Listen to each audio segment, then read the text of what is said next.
Hey y'all, it's Jennifer. Welcome back to my channel. Today we're in a different location because we are in Rome. I thought I would start this vlog with a room tour because this is a very basic hotel room, but I think the decor is really cute. We stayed here last year, so there's like a really nice rooftop terrace to go and sit and look out over the Victor Emmanuel Monument, the altar to the fatherland, and the Forum, but you can also see the Colosseum. That's kind of the most exciting thing. So let me show you around. First of all, the wallpaper, really pretty. Second of all, the lamps, really pretty. There's Mary. I'm not really sure why she's here, but she's pretty. Well, the beds are like this because we had to come right in and take a nap just to kind of get our energy back up because we did not sleep on the plane. Love that for us. Here are the curtains and the armoire. So very basic hotel room. Okay, on our rooftop terrace, you have a really good view of the skyline of Rome. So I'm gonna tell you what each dome is. This big dome in the back, that is St. Peter's. Then these smaller domes in front, that is Piazza Navona. The big dome is the Pantheon. I do not know what this is. Maybe that's St. Loyola, actually. I am not sure. I guess I'll have to walk over there. You come to this other side. There's the altar of the fatherland. There is the Capitoline Museum. There's the medieval tower. And then there is the top of the Colosseum.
Good morning. I know you can't hear me over this fan, so I'm gonna make this very, very fast, but I realized I never even introduced this vlog because I don't think y'all know that we were taking this trip, and it's funny because we've had so much going on family-wise. Honestly, I didn't even know if we would take this trip a couple of weeks ago.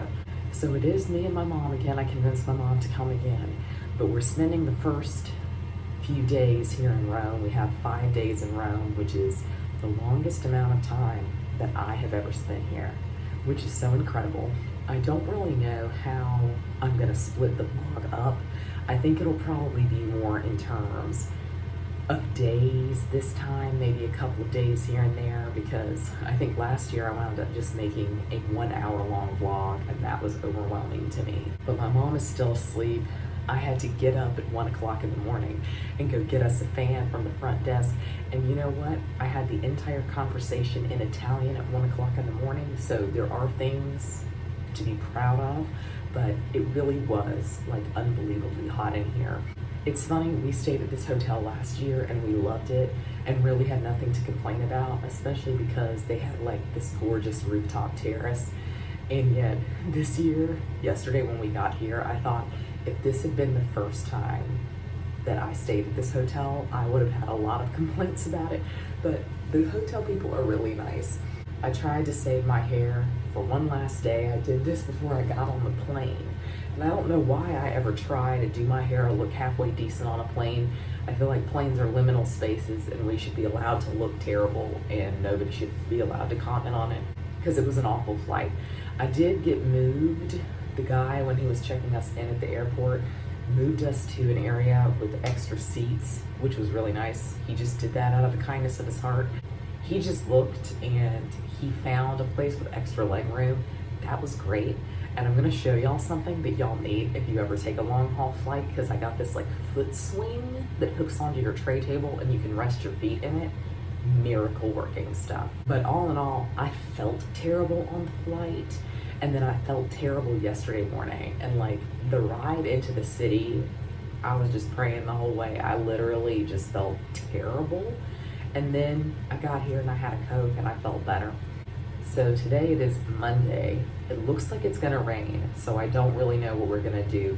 We're flexible for these few days. Again, we had so much going on before we came that some things just weren't planned. So that's kind of what it wound up being. We've been to Rome, and so my mom has really seen most of the tourist things, and we'll definitely go to the Forum because that's my favorite place on earth. And I kind of want to do a Forum video, but I don't really know how I would do it. I don't really know how I would structure that. I'm gonna have to go buy sunscreen today because I apparently barely have any facial sunscreen. I don't know what got into me when I brought this. I was trying to bring stuff that was at the end that I could throw away. I don't really know, again, like I said, what we're gonna do today. Yesterday we wound up walking around. It was bad. I feel like our jet lag was bad because we did not sleep on that flight, and I felt bad on it, and so I think that was what a lot of my issue was. And so we got right here and we sat on the rooftop deck for a couple of hours, and then we came in and we just took a nap for an hour. Then we went out, we went walking around. I got some pasta alla gricia. I did not take any video of this. I don't know why, I just completely forgot. But pasta alla gricia is now like my new favorite thing. Pasta alla gricia is like oil, and it's got a lot of Parmesan and pepper on it, so it's kind of in the same vein as cacio e pepe. But they put guanciale on top of it, which is like pork cheek. I'm not a meat eater, and I say this all the time, but I love salt. I'm like a horse with a salt lick out here. And so I love that because it like disintegrates and it just becomes salty. There's something about it, there really is. But that's one of the 4 big pastas here in Rome. Gricia, amatriciana, which I don't think I've ever actually had here. Carbonara, which I don't like because I don't like egg. And cacio e pepe, which I love. So this is kind of an exciting open day. This is the day they've always forecast as having rain. So I initially thought, let's go to the Forum today. Let's go into the Colosseum. But I don't know. If it's gonna be pouring down rain, the Forum is not really the ideal. So maybe I'll walk around some more. But tomorrow we're going to the Vatican. We didn't do that last year. And then on Wednesday, we have an appointment to go into the Pantheon because now you have to pay to go into the Pantheon. And I just bought a skip the line ticket because I said, y'all, I'm not waiting in that line. So today, Monday, and Thursday are the only days where we don't have any appointments. And I would say Wednesday is basically free. We just have to see the Pantheon at 1 p.m. I will keep y'all updated. I will definitely take more footage today. I was really bad about taking footage yesterday. So I'm gonna go on and get ready. I'm gonna eat some breakfast. I'm not hungry, but it seems like it just takes you a while to get used to eating breakfast at what is like 3 o'clock in the morning to your body. So it's gonna take me some time, but after Rome, we are going to Sicily. Specifically, we are going to Taormina, and we're staying in one of the hotels that they used in the White Lotus TV show. And yeah, that's basically the entire reason that we came. So I think that will be a more relaxed portion. So I don't really know how the vlogs are gonna look. I feel like the vlog in Taormina could actually be a reading vlog because it's gonna be very relaxed. But I don't know. I will check in with y'all later.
Okay, yes, I do need to wash my hair. I'm about to work on that after I film this clip.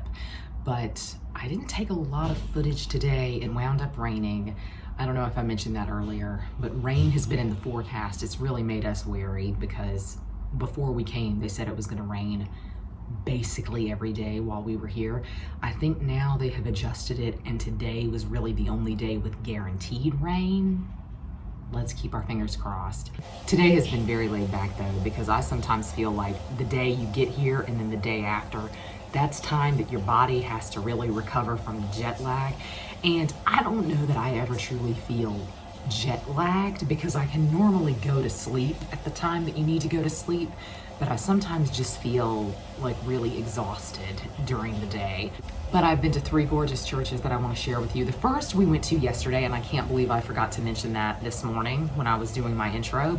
But we went to, I know it's Sopra Minerva is how it ends. I cannot remember if it's a basilica or not. But this is a church that has haunted me. I have been to Rome 4 times, and this is my 4th time. It has never been open in any of the other times that I've been. 7 years ago, it was closed for something. I came in 2019 and the roof had caved in and apart and it had flooded, which was really unfortunate. A priest told me that. And I'm guessing last year they were still working on that flood damage. I don't know if that's true or not, but you could kind of go up to the entryway and look at it. So this was really, really great to go into. This is a really old church. It's mostly famous because out in front, it has the obelisk with the elephant that was carved by Bernini. That's one of my favorites. I love that elephant. I love him so much. This is a new favorite church for me. Gorgeous, because the ceiling work, the paintings on the ceiling, the fresco on the ceiling, insane. And I didn't know this, but Fra Filippo Lippi also painted a lot of stuff in that church. And so that was really exciting to me. I didn't know that. I mostly wanted to go there because it was really old. I think it's a church that dates from the 300s originally. Now, I don't know that the structure that's there now, other than the bones, is really that old, but it's right there at the Pantheon and you should go see it. It is gorgeous. We also went to, I think it's San Nicola in Carcare, which I love, one of my favorite churches in Rome. I'm gonna say this for every church, but this literally is, because it's built on the base of a temple. And so there are columns in the wall on the outside. Absolutely insane to me, the structure from the outside anyway. I think it's gorgeous from the outside. The inside, it's a little bit Baroque. I've never been into the crypt. The crypt is like €4 to enter. Maybe I'll do that one day. But you know what's really exciting is that apparently they do free concerts at that church. And maybe I'll go back for a free concert. Wouldn't that be fun? We also semi-visited one of my favorite churches in Rome. I know I say it for everyone, but this church most famously houses Bocca della Verità, the mouth of truth, where you kind of stick your hand in and it supposedly bites off your hand if you're a liar. This was made famous in Roman Holiday with Audrey Hepburn and Gregory Peck. But the church is worth seeing more than that. The church is gorgeous. Truly a medieval church. It has the largest medieval bell tower in Rome, to my knowledge. Gorgeous. I love this church. And the last time I was there, the priest told me, I asked him just how old the murals on the wall were, the frescoes on the wall, and he said they were from the 800s. I just had to stand there for a minute in just like amazement, and then he let me into their crypt. He was like, "Do you want to see the crypt?" And I was like, "Yeah, you know I do." And I went down there, and I've since learned that you normally have to pay to go into that crypt, but that's why you should make friends with the priests in these churches. I'm just kidding. It was probably free to go into when I went a couple of years ago, but I love this church. And the last church, so technically we went to 4, was on Isola Tiburtina. And so this is on the Tiber Island, and it's St. Bartholomew's. This was really pretty. I mean, really pretty. It didn't have my heart like some other churches, so I'm gonna say I don't feel like this is one of my all-time favorite churches in Rome, but there's your church update for today. I'm sure it won't be the last. But something I have been on the hunt for since I came to Rome for the first time, this is something that I collect normally wherever I go, is I get prints or watercolors. I really like watercolors from street artists. I love them, love them, love them. And that's what I have for most of the other places that I've been, specifically in Italy. But Rome has always eluded me because most of the time you see these, they are really, really bright. And I'm more of a pastel vibe, and so I was just waiting for the right one, and I finally found a couple, and this is not from a street artist. This technically is, I guess, from a street stall, but I don't think these were hand painted, and that's okay by me. Look at this. Yes, one of my favorite places in Rome is the Castel San Angelo, so this is really, really great. And normally, the Castel San Angelo does not feature very prominently in these paintings at all, so I'm really excited by this. And then I had to get her, you know. I feel like it's just needed that you have a picture of the Colosseum if you love, love, love Italy. And so this one was really, really pretty and is the most pastel that I have ever seen them. So that's a success. That is one of the main things that I really wanted this time around. I said I've been to Rome a few times and I still have never found a great print. And then I tell you what, immediately after I bought these, I saw a guy doing street paintings out here at Trajan's Column. I might go find him. I might hope that he's there again because it was really, really beautiful what he was doing. And it was in my color palette. I mean, 3 pictures I do feel like is kind of, it's probably too much. But I still have to leave room for potentially getting a print in Taormina. I don't know if they're big on that or not. I don't have a print from somewhere like Siena. I was always on the lookout for it, but never saw any. I might wrap up this vlog here, I may not.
recognize the lens seems a little bit blurry, and I really don't know why that is. I just try to clean off the camera. I really don't get what's going on with it.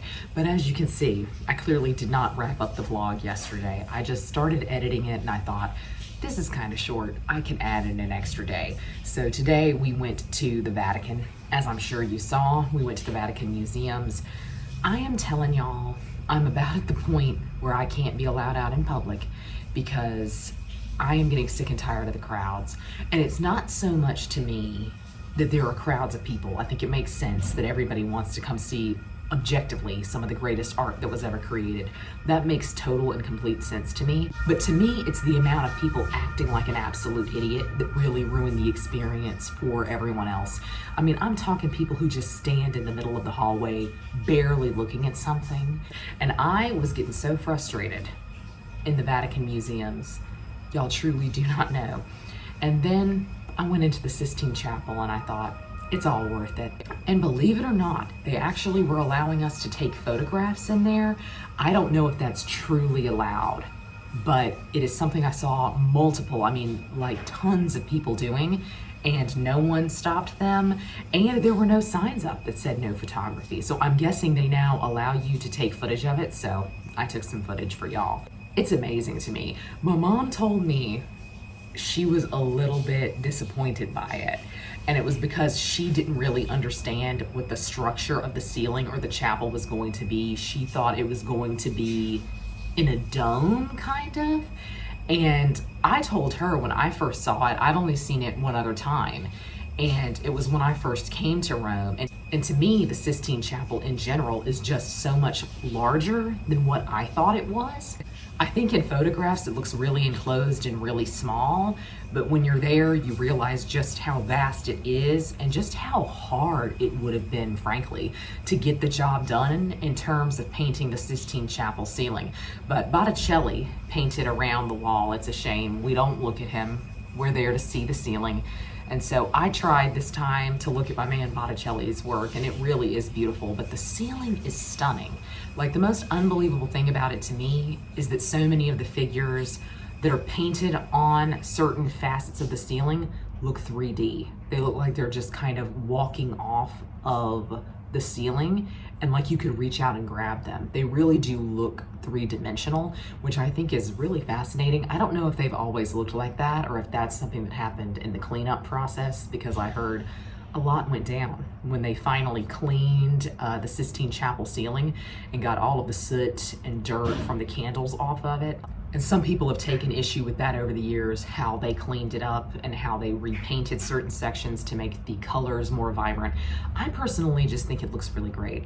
But the main thing to me, the main thing that stuck out to me this time was just how really three-dimensional most of the figures were. Of course, it's really colorful, and that's what I'll say for the Raphael rooms too. I love Raphael. I feel like a lot of people must not like him because there wasn't a lot of merch that had to do with Raphael in the gift shop.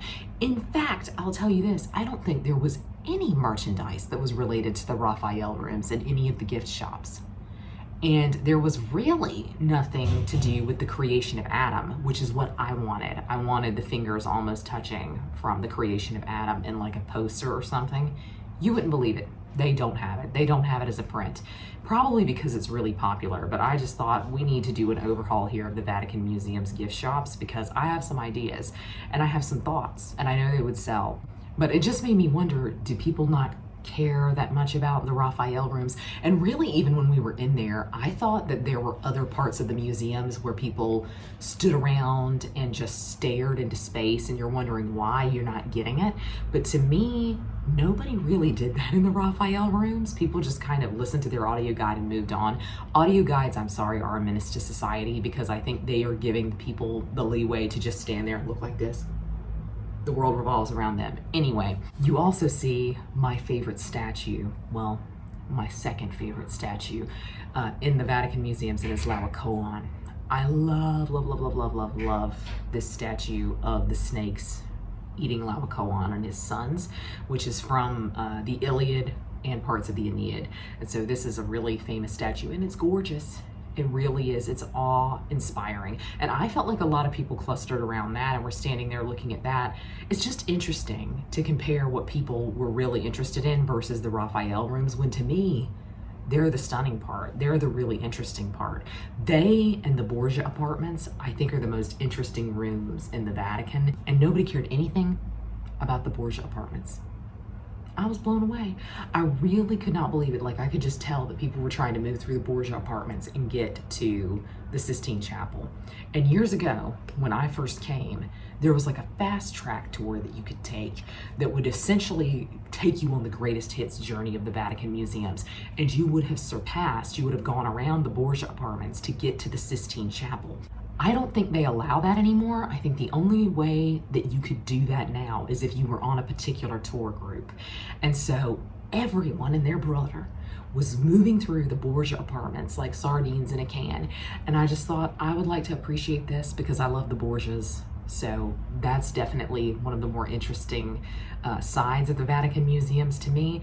And I felt like I couldn't even take the time to look at it. I don't know why I didn't, because everyone else just stood around and did what they wanted to. Anyways, I'm at the point now where I'm really frustrated with crowds. I guess I'm at the age where all of that bothers me, but I also think this is a really crowded time of year. I honestly cannot imagine what it must be like to travel to these really big tourist destinations in the height of tourist season. In fact, what I can imagine is just how difficult it is for your average Roman citizen who has to come down into the downtown area of the city for any particular reason, because it's a madhouse down here, it really is.